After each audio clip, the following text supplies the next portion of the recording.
Sreeji shipping IPO வந்திருக்கு. IPO date August 19 முதல் August 21. IPO price 240 முதல் 252. ஃபேஸ் வேல்யூ வந்து 10 வந்திருக்கு. ரீட்டெயிலுக்கு வந்து 35% ஒதுக்கியிருக்காங்க. ஐபிஓ சைஸ் 410 கோடிக்கு வந்திருக்காங்க. இது ஃபுல்லாக ஃப்ரெஷ் இஷ்யூ தான். இந்த கம்பெனி 1995 ஆரம்பிக்கப்பட்ட கம்பெனி. இவங்க என்னென்ன சர்வீஸ் பண்ணுறாங்கன்னா, cargo handling service, transport, port to port, loading and unloading equipment rental கொடுக்குறாங்க. 20 துறைமுகங்களுக்கு மேலே சர்வீஸ் பண்ணியிருக்காங்க.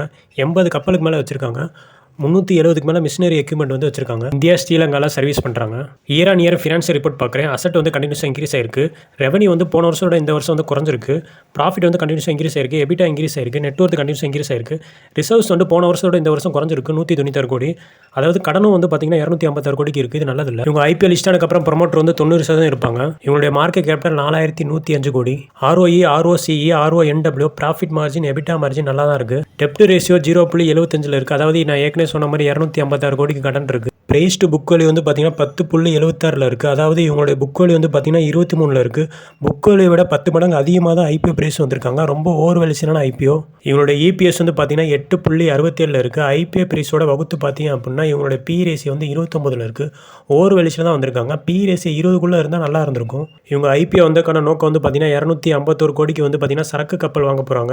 இதை தவிர 23 கோடிக்கு வந்து பார்த்தீங்கன்னா கடனை கொஞ்சம் அடைக்கலான்னு இருக்காங்க. அதுக்கப்புறம் பொதுவான நிறுவன நோக்கத்துக்காண்டி வந்திருக்காங்க.